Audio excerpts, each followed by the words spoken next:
Welcome to Pour It Out. I'm back with Tim for part 2 of our exploration on Scotch, and we're learning all about it. So today you're going to talk to me about different regions. Yeah, so we're going to start breaking down the 5 different regions of Scotland, the biggest whiskey producing regions of Scotland.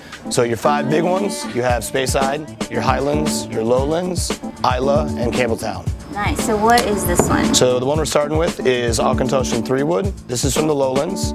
What's really interesting about this distillery is that they triple distill their whiskey. It is the only Scotch distillery to triple distill. A lot of flavor going on, and also a region that I typically will push the novice drinkers towards. All right, I feel like I'm going to like this a lot. I definitely do. You can definitely get the sherryness out of it. I was going to say the Pedro Jimenez. Juiciness. This one's super fruity. This is a dessert style malt for me. I love it. All right, that was fantastic. What are we tasting next? All right, get this one out of here. We're gonna move on. We're gonna move into the Balvenie. These guys are super traditional. They oversee every aspect of making their whiskey. These guys have been doing it for a very long time and super well handcrafted. If you see any Balvenie product, go for it. Go for it. All You really can't go wrong. This is their 12 year. This is kind of their premiere. I'm really looking forward to this.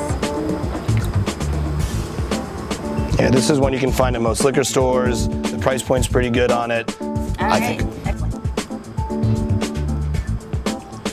Not quite as fruity or juicy as the other one. No, this one you're going to get much more of, again, those American oak notes you're getting to it. But this one is extremely well balanced. This is one you can put in front of even Scotch drinkers that are going to lean more towards Lefroigs, which we're going to break into next. Something they can really appreciate. Not too high in the alcohol content as well, so you're not burning your palate when you get into one like this. Yeah, absolutely. And I feel like for novices, they would actually really enjoy this. Like you said, it is super balanced, not too sweet, not too peaty, not too hot. It's a really nice experience tasting it. So It is. Let's get into this one. Now we're going to break into the Lefroy, and this is when we break into Islay. This is where I like to say is where you get all your big boy scotches. Pretty much all the distilleries on Islay are using tons of peat. So peat is what we didn't really break down yet. But basically, as you are drying your malt, they're lighting peat bogs on fire. It adds a lot of smokiness to your whiskey. So the quarter cask, what's cool about this is they do a double maturation as well. They do an initial maturation in your typical ex-bourbon barrels. They then take that barrel apart.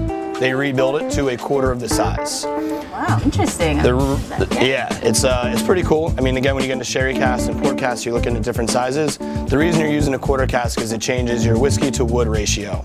Ooh. When we're pouring out lots of whiskeys at the bar on a busy night, this is the one that you can smell over the rest of them. This is one you just let people get a smell of and they're either like absolutely yes or absolutely not.